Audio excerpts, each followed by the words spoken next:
Salam əziz, miq və sertifikasiya hazırlaşan dəyərli müdavimlər, hər vaxtınız xeyir olsun. Mən Günay Hacıyeva bugün sizlərə texnologiyadan Naxçıvan Muxtar Respublikasında 11 may tarixində keçirilmiş texnologiya fənnində istifadə edilən sual nümunələri ilə tanış edəcəyəm. Bu imtahandan keçmiş hər bir müəllimə, müdavimlərim də başda olmaqla çəkdikləri zəhmətin qarşılıqlarını qazandıqları üçün ürəkdən təbrik edirəm. Düzdür, sualların çətinlik səviyyəsi və verilmiş variantlar olduqca qarışıq olsa da, yenə də düşünürəm ki, uğurlu şəkildə biz bu imtahandan alnı açıq üzə çıxdıq.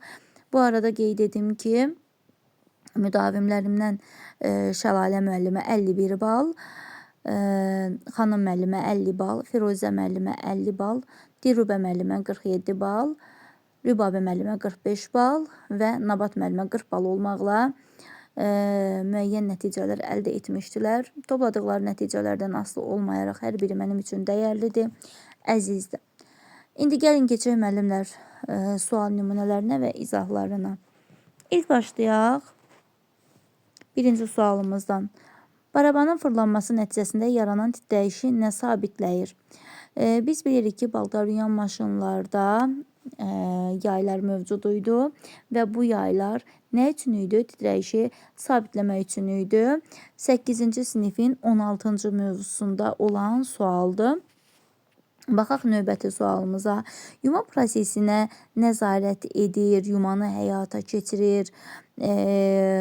Onsuz biz paltaryuyanı təsəvvür edə bilmirik. Hətta sihirli çubuğu belə adlandırırıq. Söhbət burada nədən gedəcək? Təbii ki, müəllimlər timerdən gedəcək. Bu sualda 9-cu sinifin 17-ci mövzusundandır.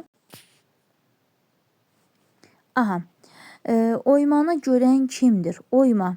Oyma ustası müəllimlər. Biz bilirik ki, kimdir oyma ustası? Oymanı yerinə yetirən həccaçdır. Bu da 8-ci sinifin 4-cü mövzusundandır.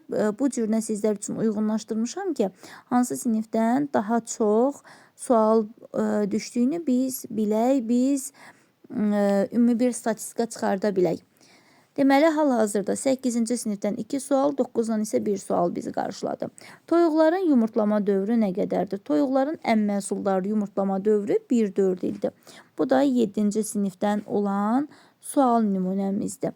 Gülnar bir tirci götürür, onun səthini emal edən zaman paralel xətlər çəkir. O hansı nişanlayıcı alətdən istifadə etməlidir? Deməli, Gülnar təbii ki, Reismusdan istifadə etməlidir. Reismus bilirik ki, emal edən zaman paralel xətlər çəkirdi və Reismusun 5 hissəsi var idi. Bunlar hansılar idi? Kiçik mismar, meydança, gəlib paz və tirciklər. Növbəti suala baxaq. Burada sualları oxuyandan sonra bir-iki dənə maraqlı hissələr var, onları qeyd edəcəm. Detalın adı, sayı, materialı harada dəqiq oxunur? Təbii ki, müəllimlər, bu da spesifikasiyada oxunurdu. Deməli, spesifikasiyada nə demişdik? Detalın adı, məmulatın adı, material və miqyası verilən xüsusi bir cədvəldir və biz bu məlumatları oxumaqla hazırlanacaq məmulat haqqında məlumat əldə edə bilərdik. Texnoloji proses nədir? Texnoloji proses pəstahın ilk halından hazır məmulat əldə edilənə qədər onun üzərində görülən işlərin nizamlı ardıcıllığıdır. Bu da bizim 5-ci sinifdən olan sualımızdır. 95 dərəcədən yüksək olmayan temperaturda yuyulur. Boyamağa davamlı bütün pambıq və katan parçalar. 9-cu sinifin 21-ci mövzusudur. Müəllimlər, bir də burada dəqiq bilmirəm, bu sual düşüb. Bəzi müəllimlərim də dedi ki, üstünlük həmin sualdır, hansı ki dayandılar. Dedilər ki, rəngli pambıq və katan parçalar hansı dərəcəli suda yuyulur? Bu da 60 dərəcəli. Baxın, rəngi çıxan demirəm, ha. Rəngli pambıq və katan deyirsə 60-dır. Amma sizə desəydi, rəngi çıxan pambıq və katan 40 dərəcədən artıq olmayan olardı.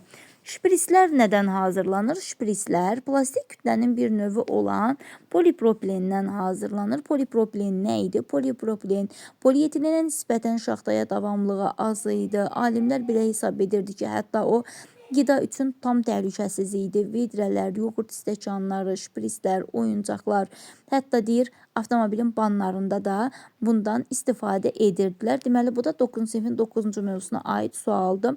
Əlvan metalların bəzədilmə üsullarına aid deyil. Yəni, əlvan metalların bəzədilmə üsulları hansılar idi? Qızıl suyuna salma idi, anodlaşma idi, xromlama idi, gümüşləmə idi, mina çəkmə idi, düzdürmü? Bunlar növləri idi və bizə orada səhv etmirəmsə 9-cu sinifin qara metallarından yox, oduncaqdan bir variant salıblar, məxsusi bəzədilmə. Bilirik ki, məxsusi bəzədilmə süni oduncaq materiallarının səthinin bəzədilməsində istifadə edilən bir bəzəmə növüdür və bu bəzəmə növündə də deməli, nədən istifadə olunur müəllimlər? Kustar üsulla, sistemsiz üsulla həyata keçirilən bir bəzəmə növü idi. Daşqaşla bəzəmə, qatranlama, yiv açma kimi, naxış salma kimi növləri var idi. İnsanın fərdi xüsusiyyətlərini aşkarlamaq, nəzərə almaq bacarığıdır. Söhbət təbii ki, zəriflikdən gedəcək. Bu da 8-ci sinifin ilk mövzusudur. Baxırsınız müəllimə, yəni 9-dan da suallar var, 8-dən də suallar var. Buğda unundan harada istifadə olunur? Çörək bulka məmulatlarının hazırlanmasında istifadə olunur. Amma desəklər ki, çörək bulka məmulatlarının bəzi növlərində istifadə olunur, bu olacaqdı çovdar unu. Kəsiklərin düzəldilməsi nədir? Kəsiklərin düzəldilməsi 5-ci sinifin 21-ci mövzusuna aid sualdır və parçanı biçmədən əvvəl yerinə yetirilən 3-cü mərhələdir. 1-ci buğa vermə gəlirdi, 2-ci əyriliyin aradan qaldırılması və 3-cü kəsiklərin düzəldilməsi. 3-cü mərhələmiz idi. Kəsiklərin düzəldilməsi isə əgər parça əyri kəsilmişdirsə, kəsik boyu sapların birini çıxardıb o sapın izi ilə kəsirdik. Parça ilə iş zamanı hansı təhlükəsizlik qaydalarına riayət etmək lazım idi? 5-ci sinifin 20-ci mövzusuna aid təhlükəsizlik qaydaları idi bu. Və burada da işə başlamamışdan əvvəl iynələri, sancaqları saymaq lazım idi. Əyri, küt, paslanmışlardan istifadə etmirdik. Onları büküb tolluyurduq. Qayçının tiliyini əlimizdən yoxlamırdıq. İş zamanı iynə və sancaqları qabında saxlayırdıq. Onları parçaya sağdan sola və ya özümüzdən əks istiqamətə batırırdıq. Ağzımızda saxlamırdıq. Qayçıları masanın üzərində özümüzdən solda halqaları aşağı olmaqla qoyurduq. Qayçının halqalarının qabağı olmaqla örtürdük. İşi bitirdikdən sonra iynələri sayırdıq, sancaqları sayırdıq. Əşyaları qaytarıb öz qutusuna yerləşdirirdik. Növbəti təhlükəsizlik qaydamız 8-ci sinifə aid 8-ci sinifin 10-cu mövzusuna aid təhlükəsizlik qaydası idi. Hansı ki, burada boyama, lakla bağlı idi. Burada nə öyrənmişdik? Öyrənmişdik ki, boya, lak, onlar kimyəvi maddələr idi, kimyəvi qarışıqlar idi. Ağzı bağlı qutularda saxlamaq lazım idi. Otağın havasını tez-tez dəyişmək lazım idi. Lak boya işlərində açıq oddan istifadə etməməli idik. Rəngsazlıq işləri qurtarandan sonra lak boya hopdurulmuş əskiləri saxlamamalı idik. Sonra bədii yandırmada hansı alətdən istifadə olunurdu? Bədii yandırmadan elektrik yandırıcısı olan qələm vasitəsindən istifadə olunurdu. Qələmbəz hansı hissələrdən ibarət idi? Dəstəyi var idi, gövdəsi var idi, plastik tutqacı var idi, naqili var idi, közərənin ucluğu var idi. Bu da 8-ci sinifin 6-cı mövzusuna aid sual idi. Verilən təsvir nəyin təsviridir? Müəllimlər, deməli bu iki təsviri verib və bu iki təsvirə aid müxtəlif fikirlər verib. Məsələn, 1, 2, 3, 4 və deyib ki, bu təsvirlərə aid olanları seçin. Yəni biz bilirik ki, bunlardan birincisi sadə zəncir düzməsinin təsviridir. İkincisi isə qarşıya hörmənin təsviridir. Sadə zəncir düzməsi ən sadə hörmə üsuluydu. Qarşıya hörmə isə iki əllə tutulan sapın ortasına bir muncuq dənəsi keçirilirdi. Sonra növbəti muncuq dənəsi sapın istənilən ucuna keçirilirdi. Tosturanın filtri deyir, yaxşı olmasa nə baş verir? Söhbət 8-ci sinifin 18-ci mövzusundan gedir. Və burada təbii ki, nə baş verəcək müəllimlər? Tozsoran bilirik ki, iş prosesi necədir? Mühərrik sorucu nasosu hərəkətə gətirir. Sorucu nasosdan tozu havanı kisəli süzgəcə toplayır. Süzgəcdə zibil qalır, havanı isə nə edir? Təzdən o hava qalan hissəni filtr vasitəsilə yenidən evin havasına qaytarır. Əgər filtr yaxşı olmazsa, təbii ki, evə buraxdığı hava tozlu, çirkli olacaq. Miqyasın böyüdülməsi zamanı hansı miqyasdan istifadə edilir? 2-nin 1-ə, 4-ün 1-ə, 5-in 1-ə miqyaslarından. Həmçinin, bu da 5-ci sinifin ikinci mövzusuna aiddir. Bizdən kiçiltməni desə 1-in 2-yə, 1-in 4-ə, 1-in 5-ə, natural desə isə 1-in 1-ə. Ətçəkənlərdə hansı ötürmədən istifadə olunur? Ətçəkən maşınlarda müəllimlər vintli ötürmədən istifadə olunur. Bu da 7-ci sinifin 10-cu mövzusuna aiddir. Deməli, həmçinin digər ötürmələrlə tanış olaq. Biz bilirik ki, qayış ötürməsi var. Qayış ötürməsi burğu dəzgahında, torna dəzgahında, paltar yuyan maşınlarda istifadə olunur. Dişli tamasalı ötürmədə dəzgahlarda, dişli ötürmədə drellərdə, vintli ötürmədə ətçəkənlərdə, verstakda. Məncə bütün ötürmələri dedik. Qayış ötürməsi də burğu dəzgahı, torna dəzgahı bunlarda istifadə olunurdu.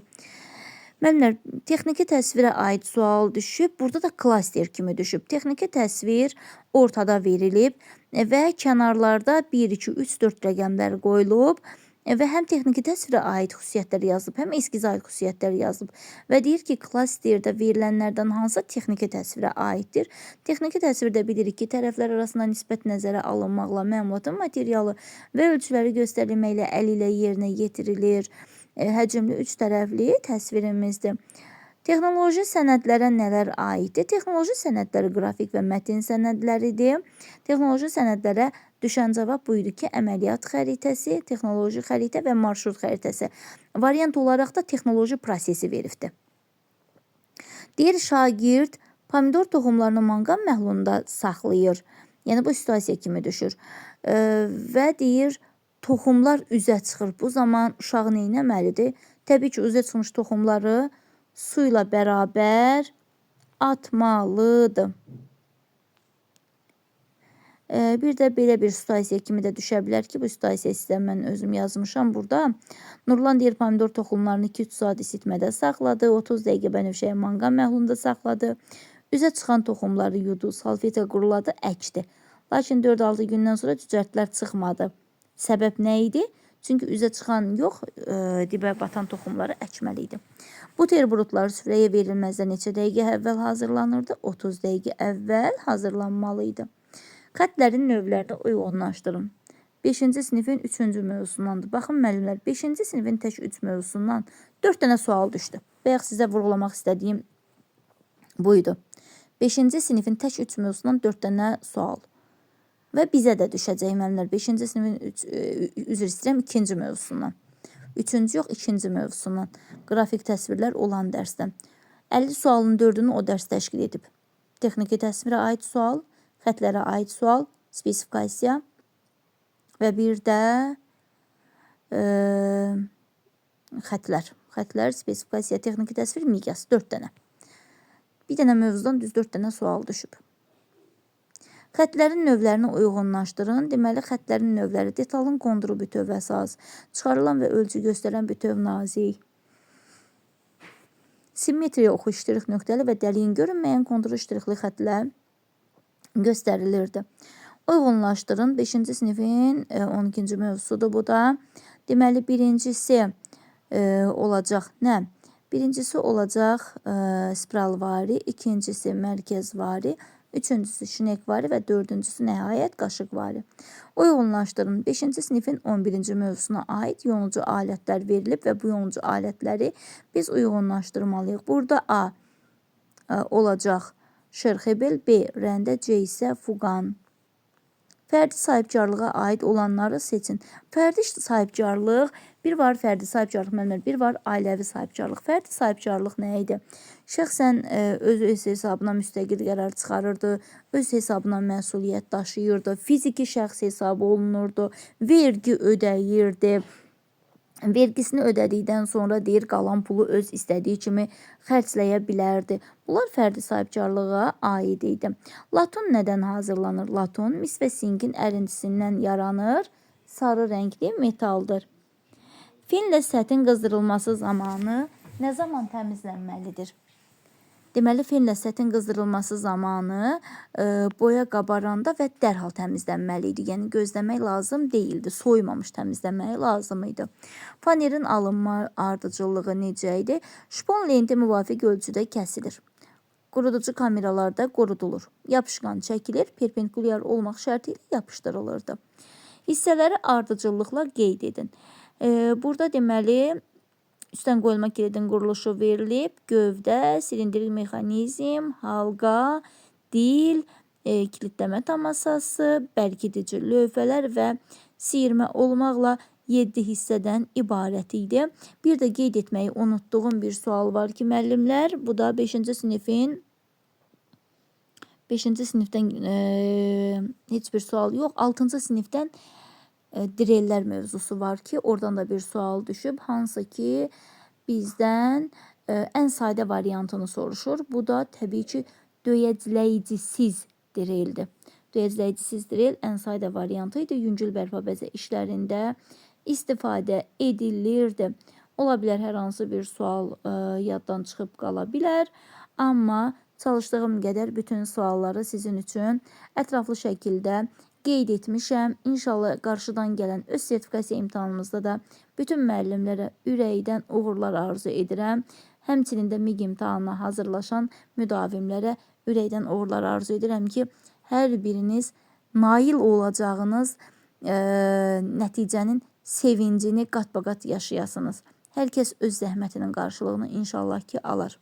Uğurlar.